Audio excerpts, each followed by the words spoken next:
గడచిన అనేక సంవత్సరాలుగా ఇక్కడ క్రిస్మస్ పండుగను జరిపిస్తున్నటువంటి గౌరవనీయులైనటువంటి కేసీఆర్ గారికి, గౌరవనీయులు కేటీఆర్ గారికి, గౌరవనీయులు హరీష్ రావు గారికి, కవితమ్మ గారికి, బీఆర్ఎస్ పక్షాన ఈ కార్యక్రమాన్ని ఏర్పాటు చేసినటువంటి రాజీవ్ సాగర్ గారికి, రావుల చంద్రశేఖర్ రెడ్డి గారికి, ఈ కార్యక్రమంలో పాల్పంచుకుంటున్నటువంటి హైదరాబాద్, సికింద్రాబాద్ మహానగరాల క్రిస్టియన్ పెద్దలందరికీ కార్యక్రమంలో భాగస్వాములు అవుతున్నటువంటి ప్రతి ఒక్కరికి హృదయపూర్వకంగా క్రిస్మస్ పండగ శుభాకాంక్షలు తెలియజేస్తూ, ప్రపంచ మానవాళిని ప్రభావితం చేసినటువంటి మహానుభావుడు యేసుక్రీస్తు.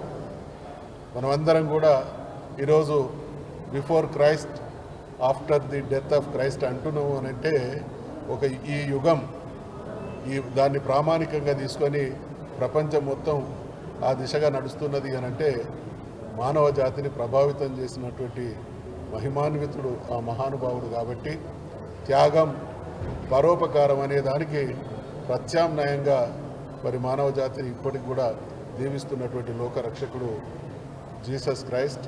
ఆ పర్వదిన సందర్భంగా మనమందరం కూడా ఇక్కడ సమావేశమైనాం. ఈ సందర్భంగా కేసీఆర్ గారు తెలంగాణ రాష్ట్ర సాధన కోసం చరిత్రాత్మకమైనటువంటి పోరాటం చేసి తెలంగాణ రాష్ట్రాన్ని సాధించిన తర్వాత తెలంగాణ సమాజంలో ఉన్నటువంటి అన్ని వర్గాల ప్రజల్ని, హిందువులు కావచ్చు, ముస్లింలు కావచ్చు, క్రిస్టియన్లు కావచ్చు, సిక్కులు కావచ్చు, సర్వ మత సామరస్యం, సౌభ్రాతృత్వంతో రాష్ట్రాన్ని పరిపాలించినటువంటి మహానుభావుడు కేసీఆర్ గారి పాలనా సమయంలో క్రిస్టియన్ సమాజానికి, ఆ సమాజం ఎదుర్కొంటున్నటువంటి సమస్యల పరిష్కారంతో పాటు ఆ సమాజం మీద గౌరవంతో క్రిస్మస్ను అఫీషియల్ స్టేట్ ఫెస్టివల్గా డిక్లేర్ చేసినటువంటి మహానుభావుడు కేసీఆర్ గారు అనేటువంటి విషయాన్ని గుర్తు చేస్తా ఉన్నా. మరి ఇదే మతానికి సంబంధించినటువంటి రాజశేఖర రెడ్డి గారు ముఖ్యమంత్రిగా కొనసాగినప్పటికీ స్టేట్ ఫెస్టివల్గా వారు ప్రకటించలేకపోయారు. ఈ మతం పట్ల, ఇక్కడ ఉండేటువంటి క్రిస్టియన్ల పట్ల కేసీఆర్ గారు తనదైనటువంటి గౌరవపూర్వకంగా ఫెస్టివల్ ప్రకటించడం జరిగింది. అదే సందర్భంగా బాక్సింగ్ డేను కూడా హాలిడేగా డిక్లేర్ చేయడం జరిగింది.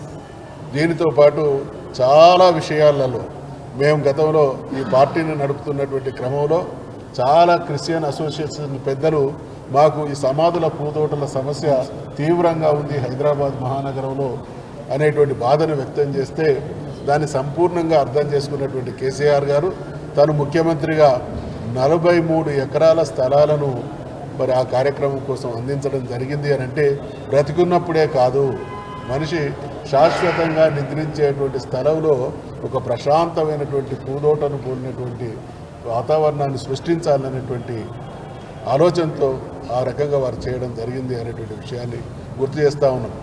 మరి చదువుతున్నటువంటి పిల్లలకు ఓవర్సీస్ స్కాలర్షిప్లు కావచ్చు, అదే రకంగా క్రిస్టియన్ అంటే ఈ పర్వదినం రోజు అంతటా కూడా తెలంగాణలోని అన్ని నియోజకవర్గ కేంద్రాల్లో అద్భుతంగా బట్టల పంపిణీ కార్యక్రమం జరిగేది, భోజనాలు ఏర్పాటు చేసేది. ఆ క్రమంలో 2 లక్షల రూపాయలు పట్టణంలో, ₹1,00,000 గ్రామీణ ప్రాంతాల్లో ఇవ్వడం జరిగేది.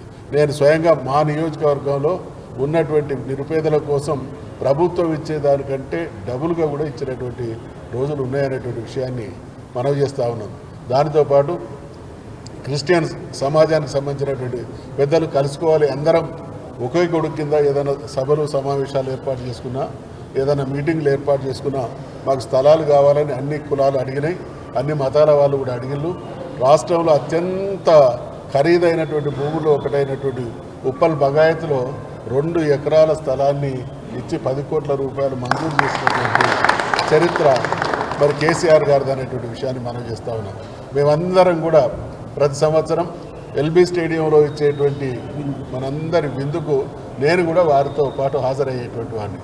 అంతా అయిపోయిన తర్వాత సహపంక్తి భోజనం అందరం కలిసి, క్రిస్టియన్ పెద్దలు మేము అందరం కలిసి చక్కటి విందు ఆరగించే వాళ్ళం. ఆ సందర్భంగా అవార్డులు కూడా ఇచ్చేటువంటి సంస్కృతి కేసీఆర్ గారు కొనసాగించారు.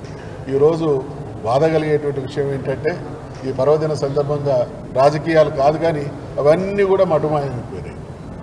ఎవరైనా పరిపాలన ఏ పాలకుడు అధికారంలోకి వచ్చినా గత ప్రభుత్వం ఇచ్చినటువంటి మంచిని స్వీకరించి దానికన్నా కొంత మెరుగైనటువంటి సేవలు మెరుగైనటువంటి సదుపాయాలు అందించడం బాధ్యత.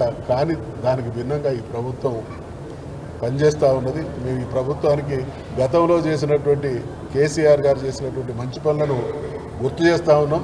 వారిలో సంస్కారం పెరగాలి, ఈ స్కీములన్నీ కూడా పునరుద్ధరించబడాలి, క్రిస్టియన్ సమాజాన్ని కూడా గొప్పగా ప్రభుత్వం ఆదుకోవాలనేటువంటి విషయాన్ని మనవి చేస్తూ ఈ పర్వదిన సందర్భంగా మరొక్కసారి తెలంగాణలో ఉన్నటువంటి క్రైస్తవ సమాజంలో ఉన్నటువంటి చిన్నలకు, పెద్దలకు, అక్కలకు, చెల్లెలకు అందరికీ కూడా శుభాకాంక్షలు, పండుగ శుభాకాంక్షలు తెలియజేస్తూ సెలవు తీసుకుంటాను.